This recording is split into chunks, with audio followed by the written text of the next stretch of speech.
Olá, bom gente, eu estou trazendo também mais um vídeo e aquele último vídeo que foi falando sobre o diagnóstico do Ian Caleb. O que ocorreu após o diagnóstico do Ian Caleb? Bom, a família toda ficou muito tensa, foi muito complicado porque nós temos um filho mais velho, que é o Yuri Leonardo, e temos o Ian Caleb, que é o nosso gênio, o autista. Então, antes de sair o diagnóstico, nós já estávamos bem desconfiados devido a algumas orientações de todos os profissionais que estavam nos acompanhando. Não foi fácil porque, embora nós estivéssemos já desconfiados, mas quando chega a resposta mesmo positiva, então é um baque, é um choque, né? Então eu ficava tentando me preparar, como é que vai ser, como é que eu vou agir. E no colégio, e para mim falar agora para as pessoas, eu vou ter que falar para todos? Não, como é que vai ser? Eu vou deixar que as pessoas perguntem e aí em seguida foram muitas dúvidas. Mas após o diagnóstico do Ian Caleb, eu decidi parar algumas coisas. Eu parei. Eu não tive condições psicológicas para dar continuidade ao que eu estava fazendo. Por exemplo, eu sou professora de inglês e eu estava fazendo a faculdade e eu tranquei. Eu conversei com a coordenadora da faculdade, eu expliquei que eu já estava um tempo tendo acompanhamento juntamente com o Ian Caleb em busca de uma resposta. E quando eu cheguei lá, eu disse, o seguinte, saiu o diagnóstico do meu filho, eu não estou bem, eu não tenho condições de continuar estudando, porque tem pessoas que querem apenas relatório, querem papéis. Eu não, eu gosto de fazer porque eu quero aprender, enfim. E não foi o momento não dava, não era oportuno para aquilo. E ela falou algo muito interessante mesmo. Nós precisamos ter muito cuidado com quem nós conversamos no momento difícil. Às vezes nós conversamos com pessoas erradas, né?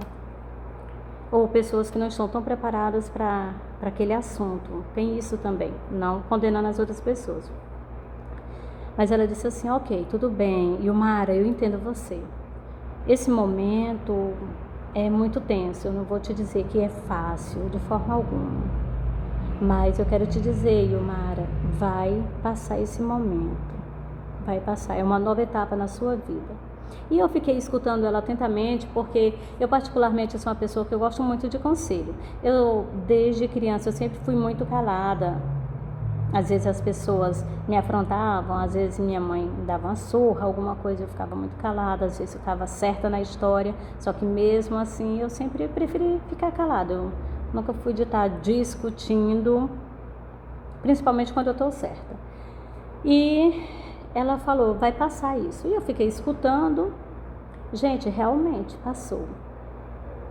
E ela disse assim, quando passar essa dor, esse choque aí, para você se organizar a sua família, essa nova etapa onde vocês vão estar recebendo o Ian agora com esse diagnóstico, embora vocês já estivessem desconfiados, não esqueça de você. E eu fiquei assim, eu disse, tá bom. Então o que eu fiz? Realmente eu tranquei a faculdade, eu dava aula também particular, domiciliar, e também dava aula para uma turma. E o Ian Caleb ficava na casa de uma irmã da igreja e ela me ajudava muito, só que o Ian estava dando muitas crises, ele não estava conseguindo ficar com outras pessoas, então eu enfrentei esse probleminha, porque o meu esposo ia trabalhar à noite, nos dias que ele trabalhava, ele dava aula, e eu fui abri mão dessa turma, abri mão de aluno, abri mão de faculdade. E conversando com meu esposo, eu disse, olha, isso é o seguinte, nós vamos continuar fazendo o que nós amamos, primeiramente, cuidando dos nossos filhos, cuidando da igreja do Senhor. E sobre as minhas ocupações eu vou deixar para depois, porque eu não estou bem psicologicamente. Foram muitas noites terríveis, as pessoas me viam, eu sempre estava com os olhos vermelhos, chorando muito. E as reações do meu filho, medicamento controlado, de repente, por toda a minha casa eu tinha receita, porque eu tinha medo de perder, então eu pedia muita receita para a doutora, sem estar datada. E de repente eu estava olhando aquelas receitas na minha casa. E então eu tive que me adaptar a algumas coisas. Só que passou, gente, esse período. Eu tinha ganho muito peso já, muito. Antes mesmo de saber o diagnóstico, eu já tinha ganho muito peso. E aí eu resolvi só cuidar do meu filho. Eu resolvi abrir mão da turma que eu estava dando aula, do aluno. E eu fiquei mais em casa e indo para os cultos. Eu também saía muito para ministrar. Então eu fui diminuindo as agendas, porque quando eu ia, ele não queria ir, porque autista tem muito esse negócio de gostar de poucas coisas. No caso o meu, gostar de poucas coisas. Então ele não queria ir para outra igreja, ele queria ir para a nossa igreja. Então eu deixava ele com alguém. E ele não queria mais ficar com outras pessoas, ele queria ficar só comigo. Meu filho é muito apegado a mim mesmo. E eu fui evitando, sempre eu divulgava nas redes sociais, agenda só daqui a 2 meses, agenda só daqui a tanto tempo. E sinceramente, gente, eu fui abrindo mão de muita coisa. Só que aí eu vi que eu já estava melhor psicologicamente. Nós oramos muito em casa, foram noites tensas mesmo. E o Ian Caleb, além de fazer as terapias, ele precisa também de outras ocupações. Então, tem a minha amiga que mora no Brasil, ela sempre dizia assim: Mara, quando você quiser, traz ele. Então eu levava ele pro apartamento dela, e ele tomava banho de piscina, que ele gosta muito de água mesmo. E aí ele brincava no parquinho, e sempre ela me dava esse suporte: Mara, quando você quiser, traz ele pra cá, para ele não ficar só em casa. Por quê? Porque de repente eu já estava tirando muito meu tempo só para aquilo. E eu não me arrependo, porque era um momento que eu tinha que me adaptar a isso.